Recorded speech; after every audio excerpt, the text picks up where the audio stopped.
And welcome back to the 13th episode of Tiny Tabletop. I'm Jon. I'm De Yang. And here at Tiny Tabletop, we talk about all things Aeons of Adventure related. And for the past few weeks, we have been going through the different masteries that is going to come with the basic set of Aeons of Adventure, the Kickstarter, right? So if you haven't already followed, all of the links are in the description below. So you can have the pre-launch page for the Kickstarter, our Discord channels, Facebook, X, Instagram, all of the stuff all in the description below. All right, and so today we're going to be talking about a very cool mastery. It's our Frost mastery, right? Ooh, this one. All right, what's Frost mastery? So Frost Mastery, like previously mentioned, is related to like ice and like cold spells. For now we are releasing like more frosty spells lah. Yeah. Right. So Frost Mastery includes things like water spells as well, Mm. things that are liquidy, blue, all of the good stuff. All of the if you were a water bender in Avatar, the last bender, Frost would be water, right? Good morning, afternoon, evening, evening. Be careful, man. Like if you're driving in the middle of the road. Yeah. All right. We're gonna go through the usual things. So we'll go through the descriptions of the mastery, what are some combinations, what are the skills that are available, and then we'll go through the individual skills itself, and then we'll go through a kind of like overall summary of it if you would like to pause and take screenshots or whatever. So let's start with the description. All right. So Frost mastery is it's the mastery that we have that is based on frost magic. Oh, okay. I see. So if you guys have already seen the Flame Mastery previously, which the VOD is available somewhere in the channel, and I've actually posted a link recently about it.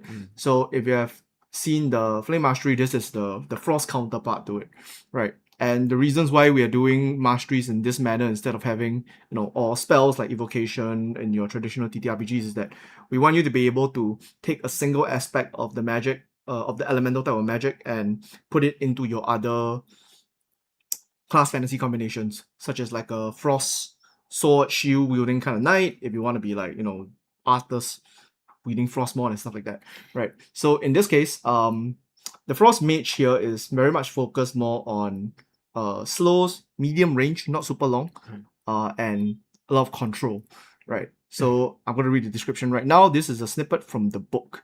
This is in the rule book that will be included in the basic set, right? So stand unmoving as you channel chilling blizzards, beams of everfrost, and shoot razor-sharp icicles, slowing enemies with frostbitten limbs before shattering them into crystalline shards, right? So the mastery in Frost focuses on channeled spells, area control, and mobility denial through movement impairing effects such as slows and chills, right? You can create walls of ice to deny enemy movement or slow down entire hordes with Howling Winds, which is the picture inside the background, right? The core attribute of Frost is Affinity, and you require a focus to be equipped to cast any Frost spells.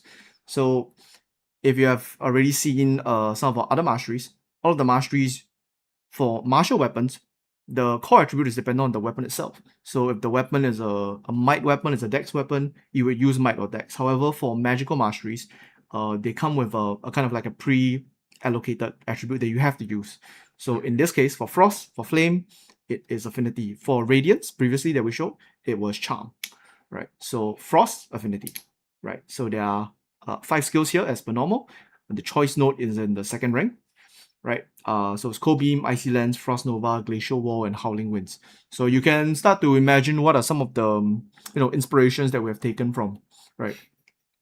And here are some examples of mastery combinations. So as always, these are examples. These are not like hard rules that you have to choose from.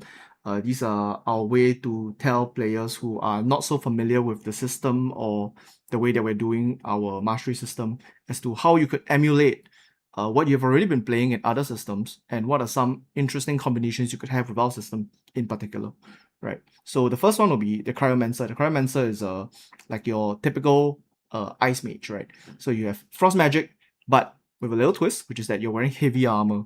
So Frost in the basic set is designed around is not you don't have to use heavy armor, but it is very much designed around having heavy armor. It's a natural synergy that we have, right? So you're an everlasting glacier, right? You're casting spells and people can't stop you, and you're able to constantly hold on to your channeling spells, right?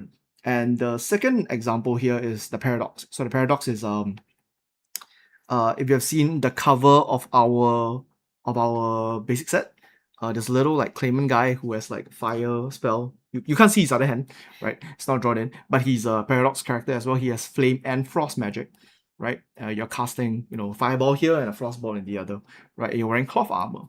Well, why are you wearing cloth armor? Because you're a wizard.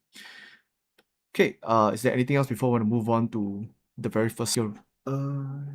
Yeah, that should cover most of it. So like what you mentioned, so for the basic set, the focus for Frost is more like Frost. So and in our skill selection kind of, and as well as like the design philosophy for the basic set, right? It's more about channeling, so being not as mobile, but dealing quite a fair amount of damage and stuff Yep. like that. Yeah, so Frost in the basic set is very much so making the enemies immobile rather than you being mobile, right? You are not mobile.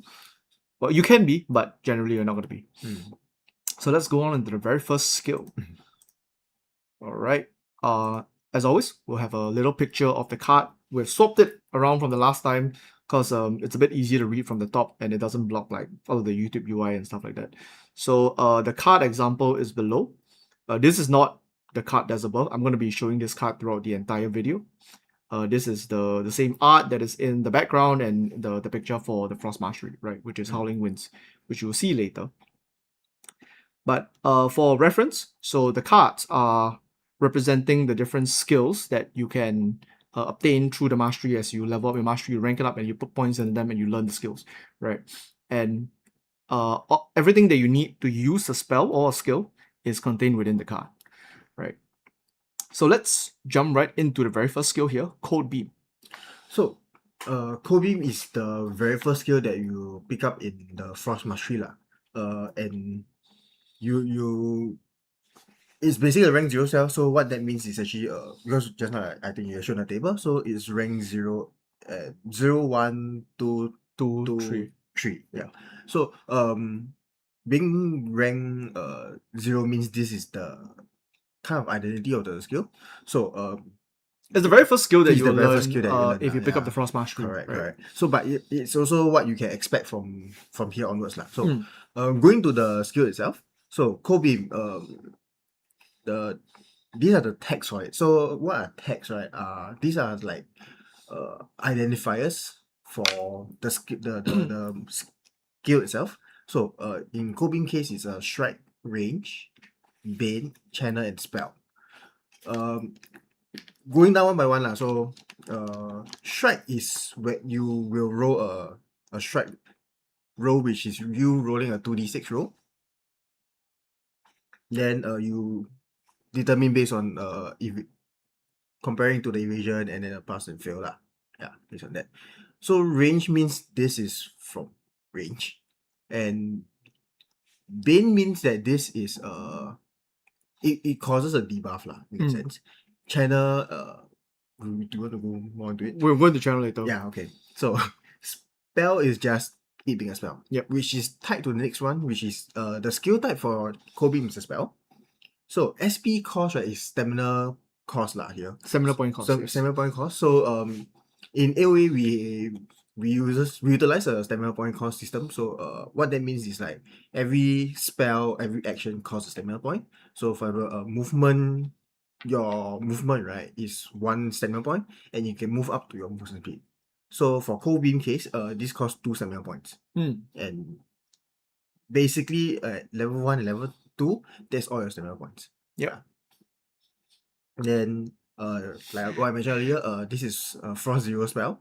So this means that this is the first spell that you learn in the Frost Mastery. And requirement is this you need to wield focus. Then finally the last one is Mastery point cost. This is also known as learning point cost. So and this is 1 for this particular spell. So what it actually does is right. So here are the effects lah. So in AoA from most of the strikes you usually see 3 effects. So the successful effect, great success, as well as the critical success. Yep. So what that means right is when you roll a pass, you apply the first effect, and when you roll a single 6, you get the great success effect, and when you roll a critical, you get all 3 effects. So these are all staggered in that sense lah. Yeah. So for Cold Beam, the base effect right is you channel.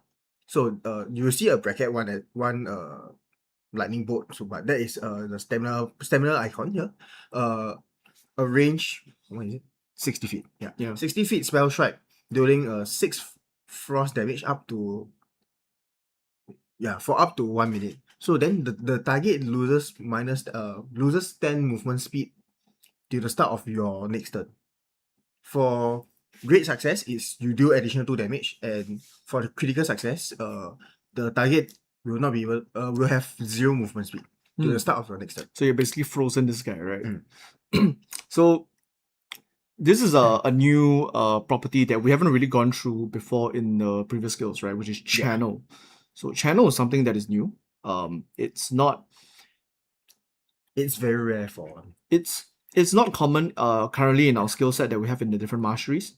However, channel is similar, not exactly the same thing, similar to concentration in D&D and other TTRPGs and stuff like that, right? So the idea is that you're casting a spell, right? And you're maintaining your focus upon this thing, and you're constantly using it, thus you're channeling it. However, we don't have spell slots, right? And we have stamina points instead. So the way that we maintain the channel is by constantly spending a lower stamina point cost voluntarily every single round, instead of paying the full cost of the spell to reuse it again. So in this case, yes, the first time you cast Cold Beam, it does cost you 2 SP. However, every single round after that, you can repeat the cast for 1 SP instead, which is why it's 1 Thunderbolt, right? So you channel for 1 SP every single round, you make a range up to 60 feet spell strike. So spell strike meaning you roll 2d6 against the opponent's evasion, and then you deal cold damage, right? So you're casting your beam, the beam hits the guy, and then he gets frozen. Well, chilled first, right? So the first time you hit him, he loses 10 movement speed. So what that means is that till the start of your next turn, means that you have cast your spell, right? He has to go 1 round with minus 10 movement speed, and then after that, when it reaches your turn again, he gains back his 10 movement speed, right? So minusing any movement speed reduction, right, stacks, right? So if you hit him more than once, he loses more and more and more movement speed, which can be quite detrimental, right? So the second effect is just 2 damage more, and then the third effect is when if you crit, this guy just stops moving,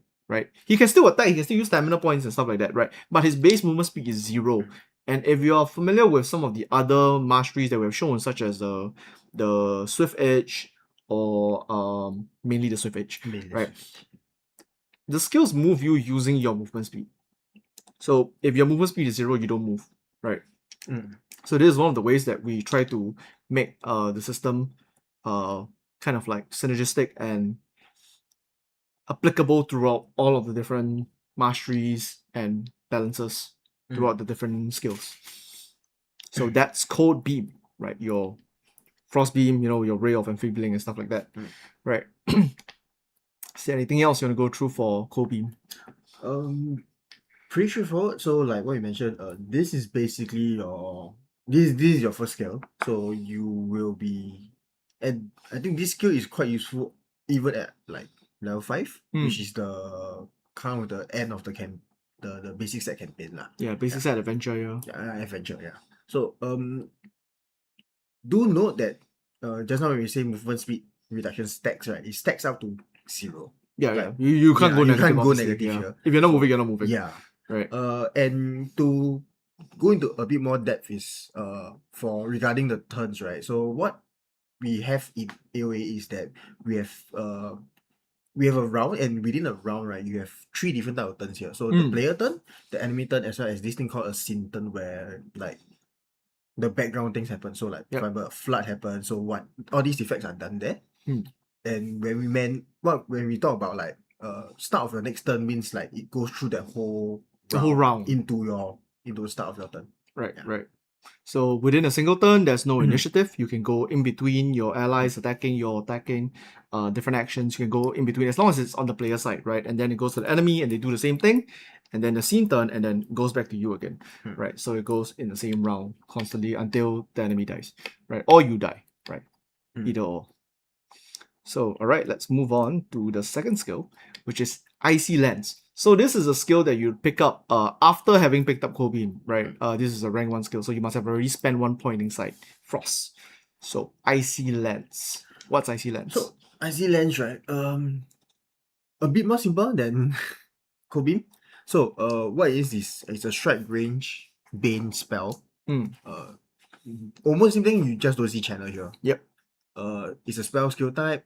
The stamina point cost here is 1, and it requires 1 point spent in the Frost Mastery. Then similar to Cold Beam, it also requires you to will focus, and the learning point cost here is 1.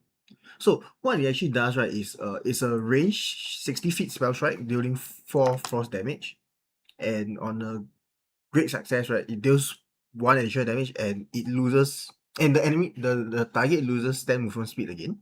So this is something that you will see a consistent trend in the Frost Mastery for the basic set. Yeah. And finally, for the critical success, right, the target loses 1 stamina point. Yeah.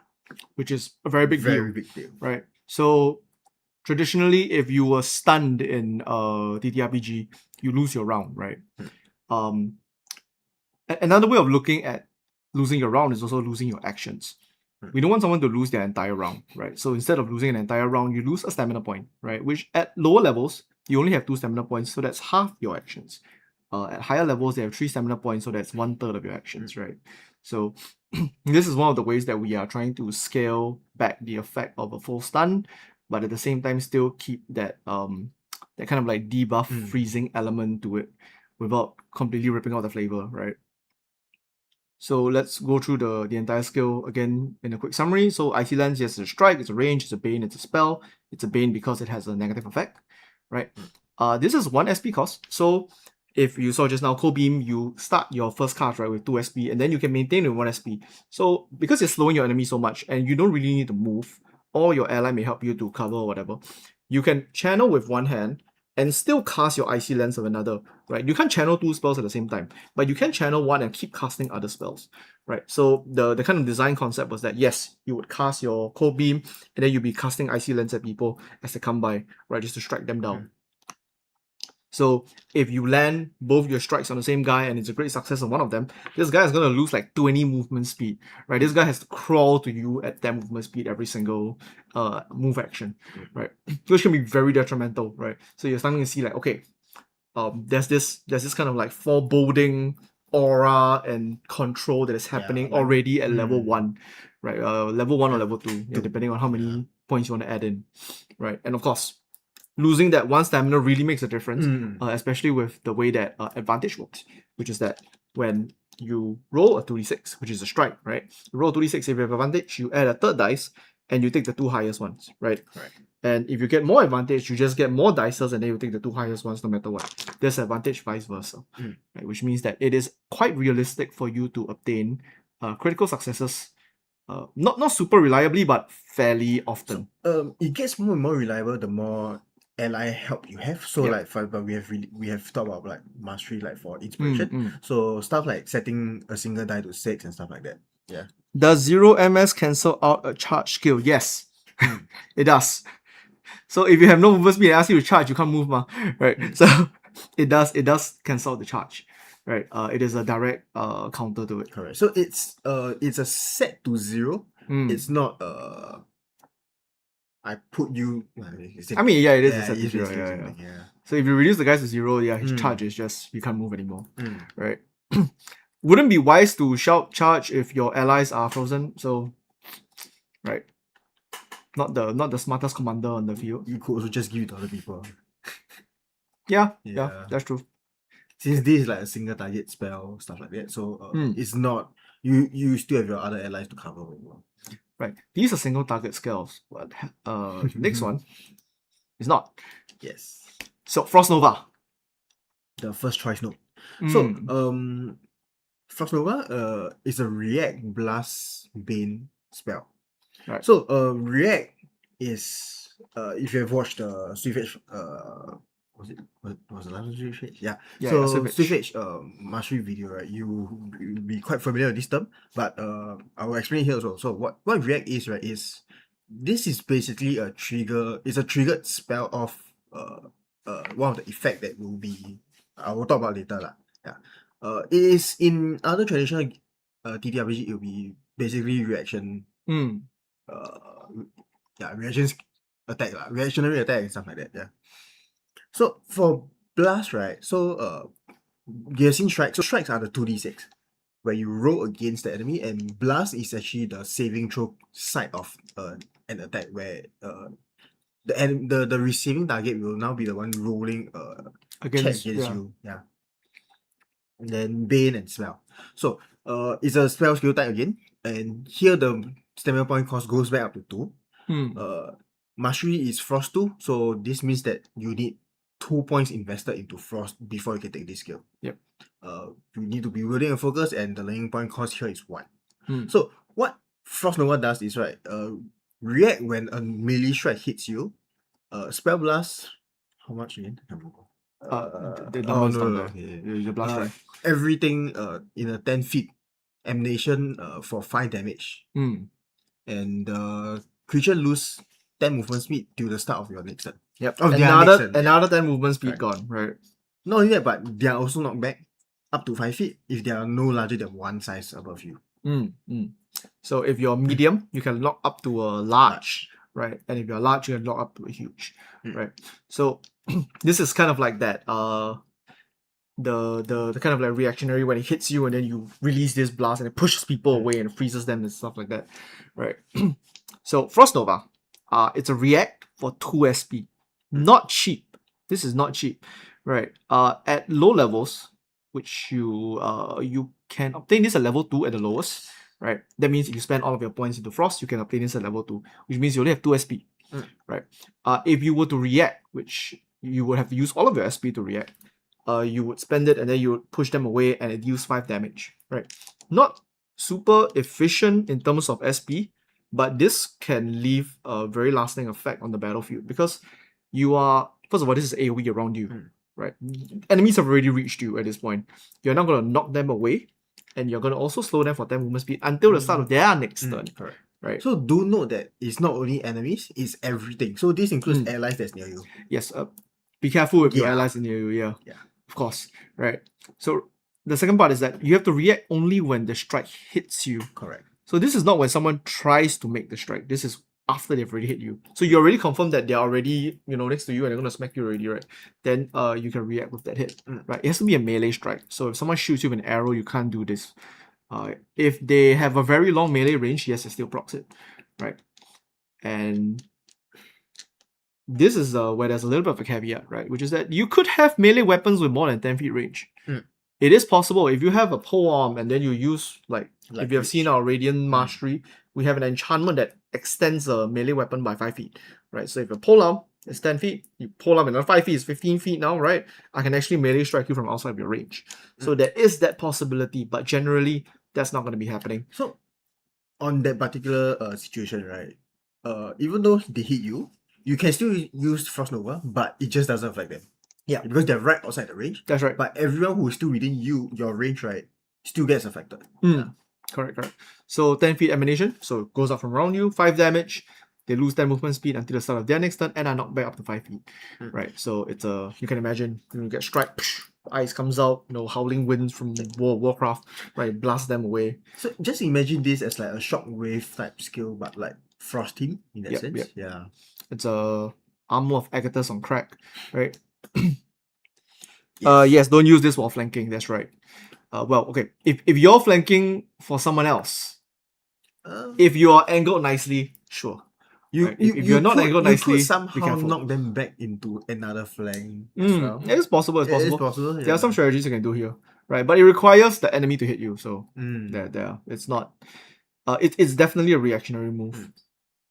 So a bit more on the reaction side, right? Is because this is a reaction that is on the melee strike, right? Which means this is most likely happening during the enemy turn. That's right. So this means that because the way we in AoA, right, our stamina system, right, you regain your stamina at the end of your turn.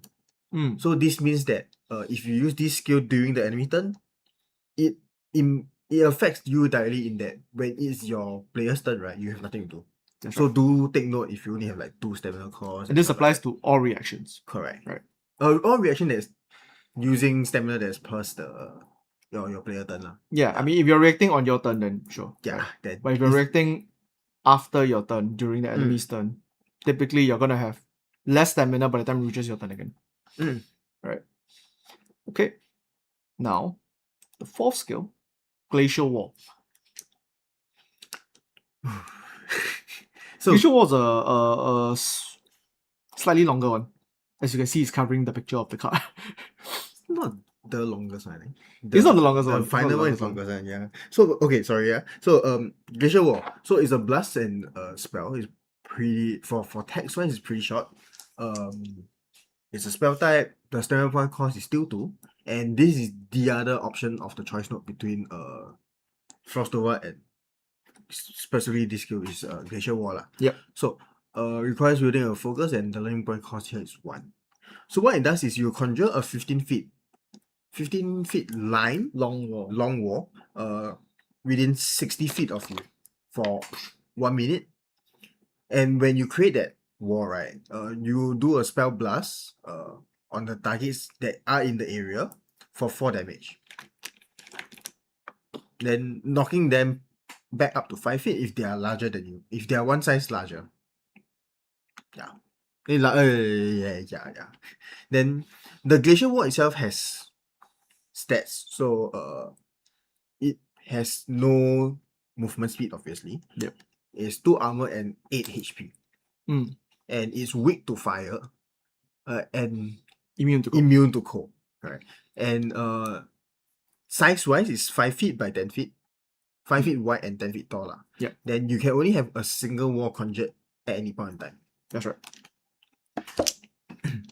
So this is the other control option that we want to have instead of having a reaction. You could have the reaction and you could have this one as well.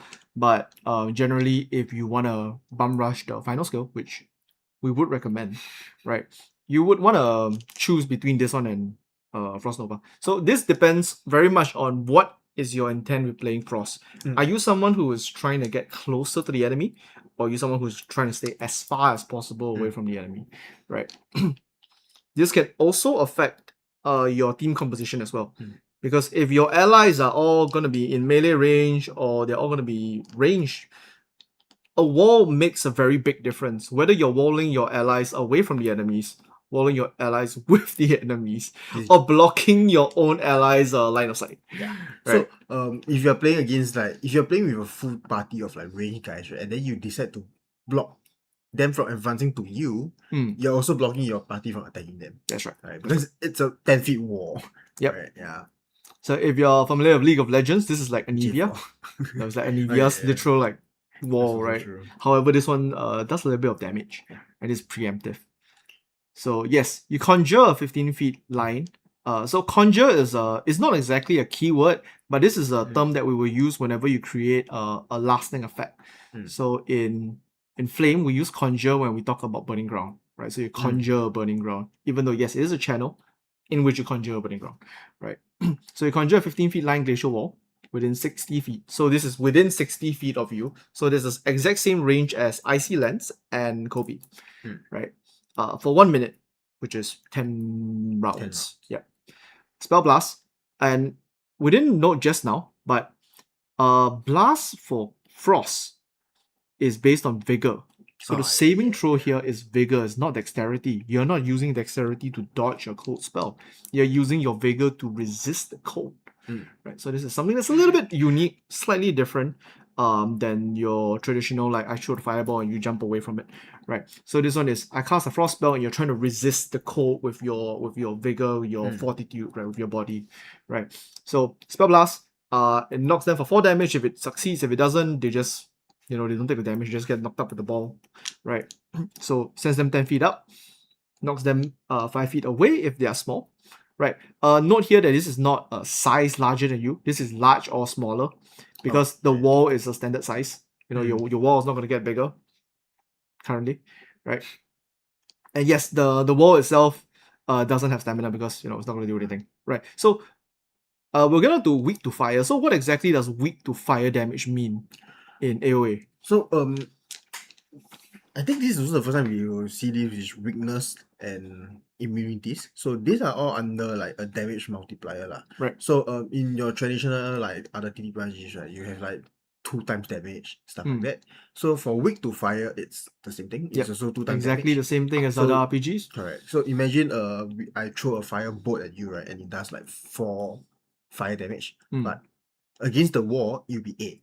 Yep. Over here. So it's a very simple calculation here. And immunity just means no damage. That's right. Taken. Yeah. That's right. Yep. So summon this thing. It's immune to cold damage. If you're gonna shoot your own ice spells at it, it's not gonna do anything. If someone shoots a firebolt, it explodes instantly. Right. So it's a little bit of weakness. It could also be a strength because you might want to do some weird shenanigans. Right. You could set burning ground on your glacial wall for some reason if you like to. And then it's 5 feet, 10 feet tall. Right. There are some combinations when it comes to raising someone 10 feet up in the air, right? Which we are not going to go through, but it's a little bit of a sneak peek into our pole arms, right? And you may only have 1 glacial wall conjured at any point in time. So funny thing about that, there was a playtest where imagine this, right? So you're Frost Mage now, you have Glacial Wall, you have Cold Beams, you have all of this stuff, right? You have a lot of AoE control, movement control, right? And you're fighting enemies in a dungeon. It was basically a dungeon, yeah. Right? It's a dungeon and you have corridors, right? You could put the wall this way. You can also put the wall into the corridor, right? Creating a 15 feet long, thick ice door, right? Blocking the way. Right. So there are a lot of interesting and creative combinations that we've seen before we added the limitation here. Right? But do take note that it's the whole wall is 1 HP. It's a single HP. HP. It's not like I think in Valorant, right, where you have the wall that comes out and it's like individual blocks. Yeah, they're not individual blocks. So there's blocks, there's no health tracking there for your for GMs, right? Yeah. But the reason why it is so interesting is because making it 15 feet that way, right? It actually stopped a lot of the enemies from reaching a point where they would be able to reach them in the next stamina, right? Because they'll have to now do an attack and then they'll get in, and then because unless your players are standing literally against the wall, they're probably going to stand like at least another 30 feet away. Yeah. Right? Which means, right, even if you have like I think just now what you mentioned, which is with reach weapon as well as like the legs extend, right? You still can't hit them through the wall. Yeah. Oh yeah, definitely not. Yeah. It is a physical solid wall right there, right? It's a very simple concept, but I think that this is something that is very fun in practice, right? Especially when you don't have spell slots, you can spam this wall, right? Like I think that's something that if you come from playing like your traditional like D&D Pathfinder, like Vancian magic and stuff that use spell slots and having limitations on the number of spells you can cast, it's not immediately apparent like how often you can actually cast this thing, right? And that goes to all of our spells. You can just cast them as much as you want, as long as you have stamina, right? At the cost of, standing still, right? Of course, because you're using a lot of SP, right? Can a divine armament pass through the wall? Yes, it can. So armaments itself are ethereal. So the armament can go through, you can't go through, right? So you can swing from behind the wall and then your armament hits them, right? But your armament can only be within 15 feet of you. Yeah. Right. So it's on the other end of the wall, yes, but what are you gonna do? Like, unless the guy is literally standing on the end of the wall, then you can strike him there, right? If not, I guess you could cleave the wall to kill it instantly. You could also just jump onto the wall. You can't jump 10 feet by default. Yeah, okay. Scale the wall, I guess. Yeah, you could climb the wall. Yeah, you can use your move action if you want to. Yeah, it is an option. But I mean, there are a lot of creative ways around this and against this, right? And this is one of the skills that I think is quite fun when we've seen them in playtests. A lot of different usages. I think the most usage for this skill was actually the dungeon itself. Like what you mentioned, like which is they're using it to wall off against like any incoming enemies, reinforcement, stuff like that. Yep. Yeah. I think this skill is also probably going to be pretty interesting when it comes to fighting hordes of enemies, because you can nicely like corner them into into a kill zone. kill zone, stuff like that, right? Which actually fits into the next skill. And so the very last skill, which is the card below, right? It's a sneak peek the whole time. Howling Winds. What is Howling Winds? Howling Winds is a blast, bane, channel, and spell. So this is the second time you see the channel? Yeah. Second time you see the channeling skill lah. So skill type is a spell. Stamina point cost here is 3. Right? So this means it's that it's an expensive one. Basically it causes your all of your stamina at the higher levels lah. Yeah. Then mastery requirement here is first 3. So that means that you need to have like 3 skills before this. Yep. And here the requirement is slightly a bit different in that you now require to use your voice on top of building a focus. And the learning point cost here is still 1. So what this does is actually it channels. The channeling cost is 1 stamina point. The recast cost is 1. And what it does is you do a 10 feet emanation blizzard within 60 feet for up to 1 minute. So 10 feet emanation meaning like from a single point 10 feet out, then you draw a circle, right? So 20 feet across. Spell blast all targets. So the spell blast here is also vigor. All targets in the area for 6 frost damage.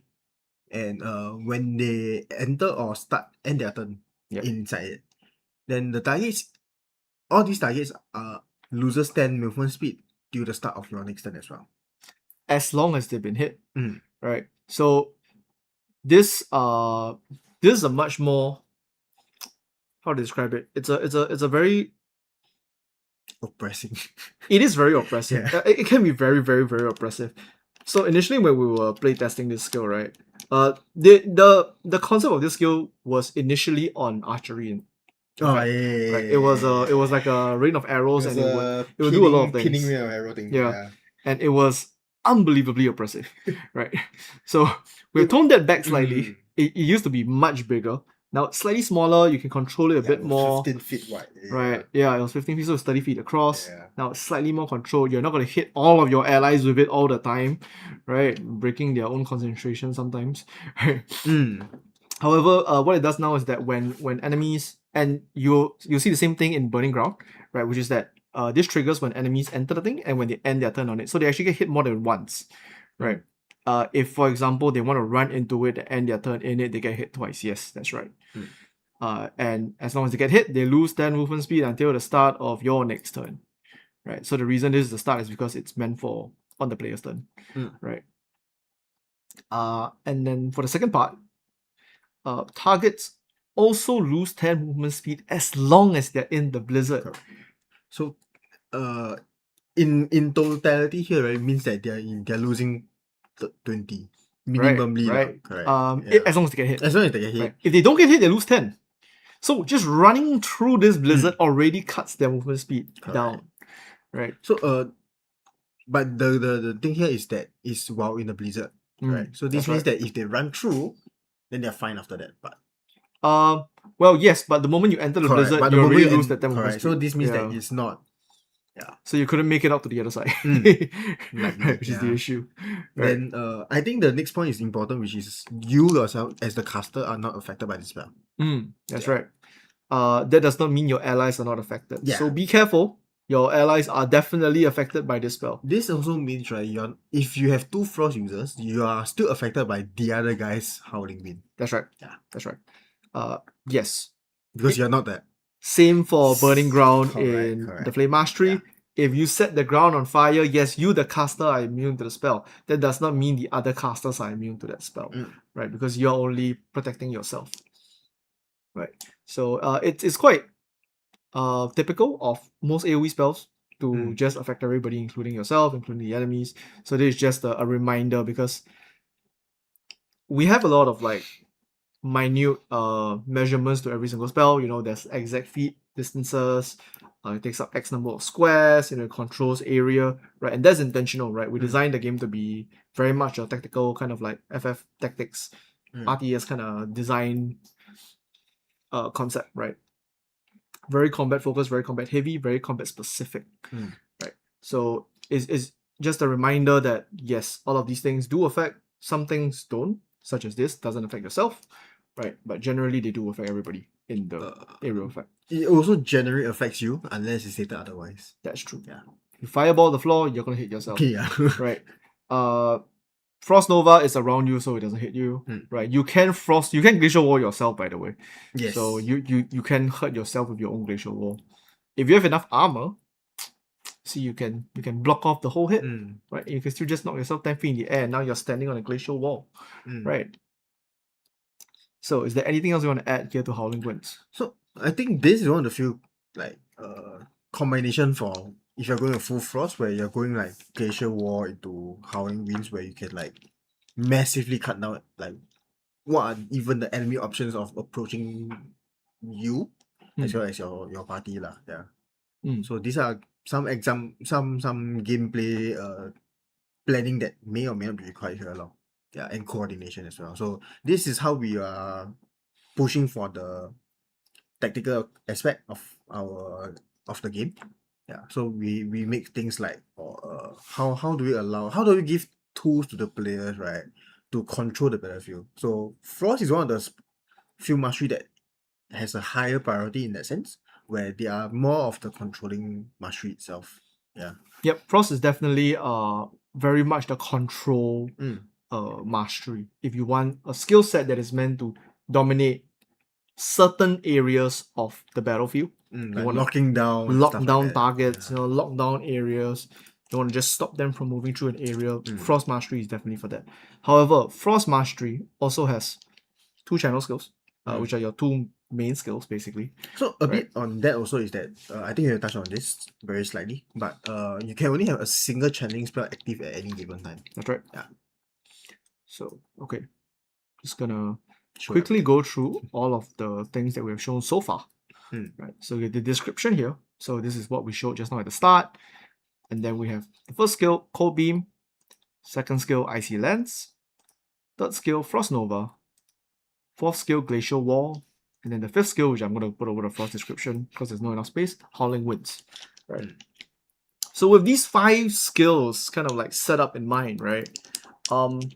Just want to go through very quickly like what are some of the combinations and design decisions, and why I said at the start that Frost is very much a heavy armor spec. Right. It's a for the basic set, right? Frost is very much designed around you wearing heavy armor. Just swap that right here. Just put this back on. Okay. So the reason why I say Frost Mastery is very much a heavy armor spec is that you have to channel spells. So Cold Beam, very first skill, it's a channel. Howling Wind is a channel.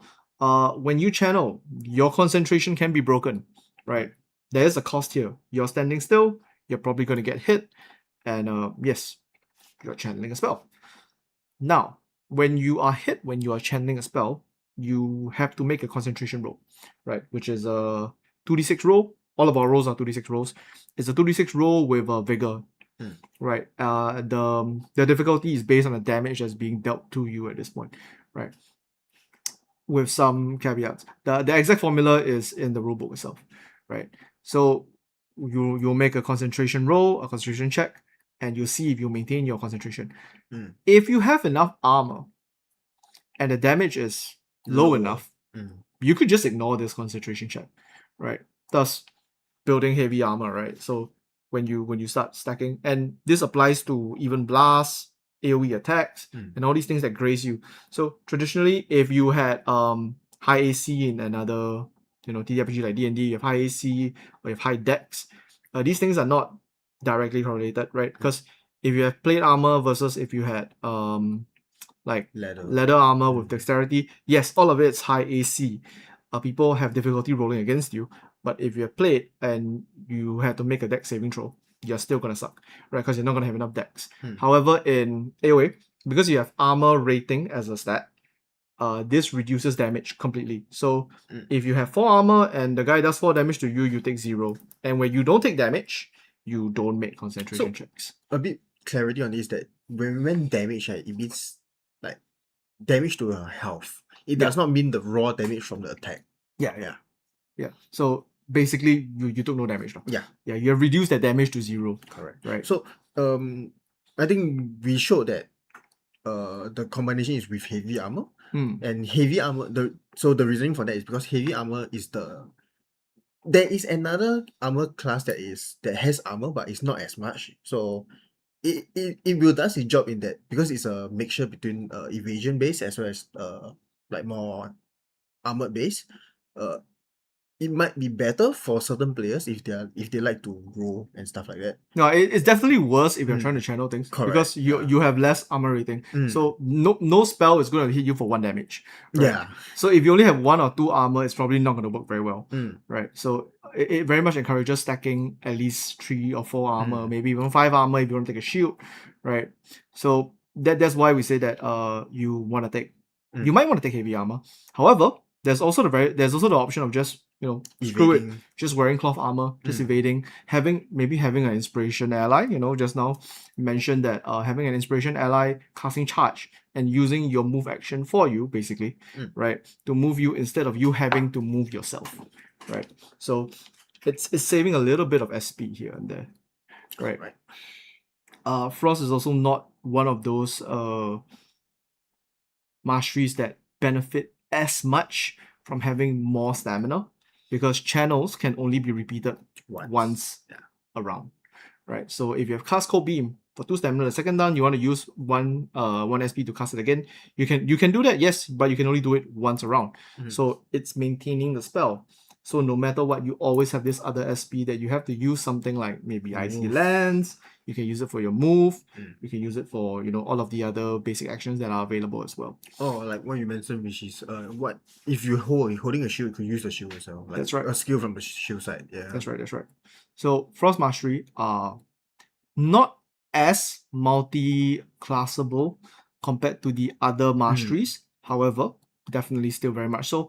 It wants to take on the core identity of your character in the basic set, right? I wouldn't recommend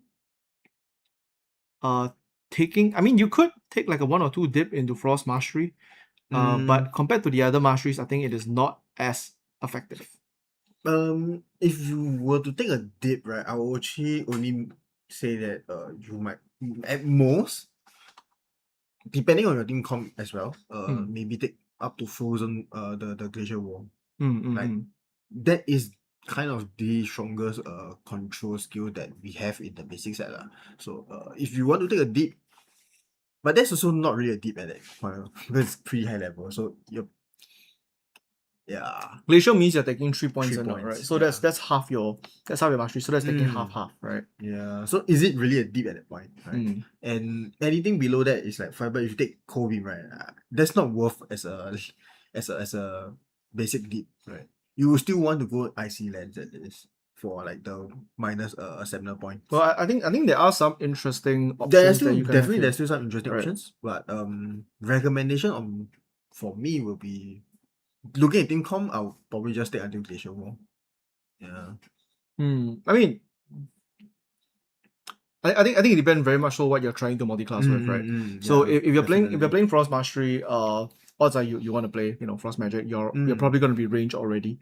Frost Mastery does not have much support for melee combinations currently, right? If you want to have like Frost with a pet, okay.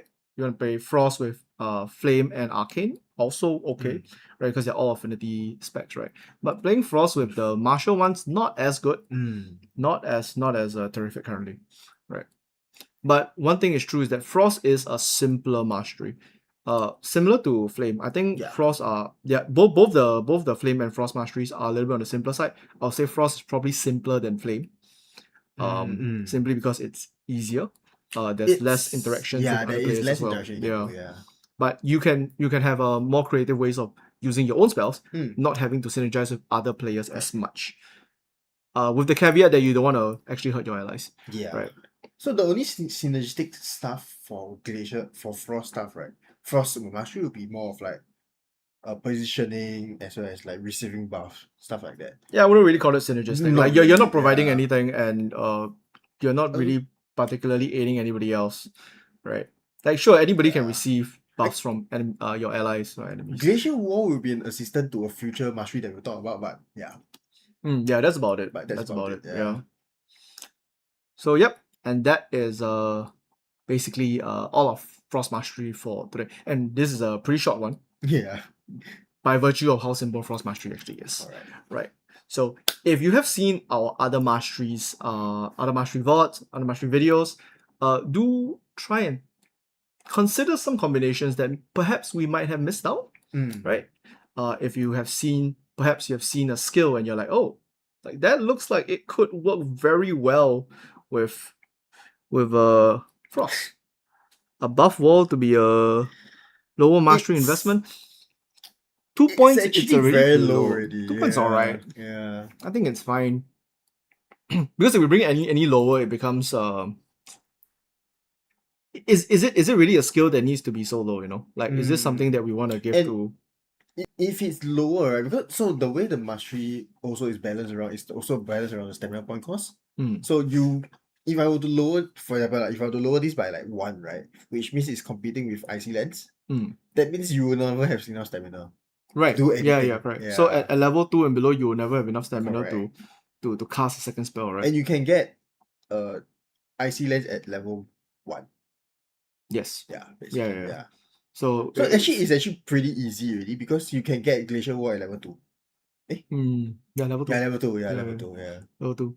But the reason why we force players to take Co-Beam into Icy Lance is that you should always have something to do with your SP.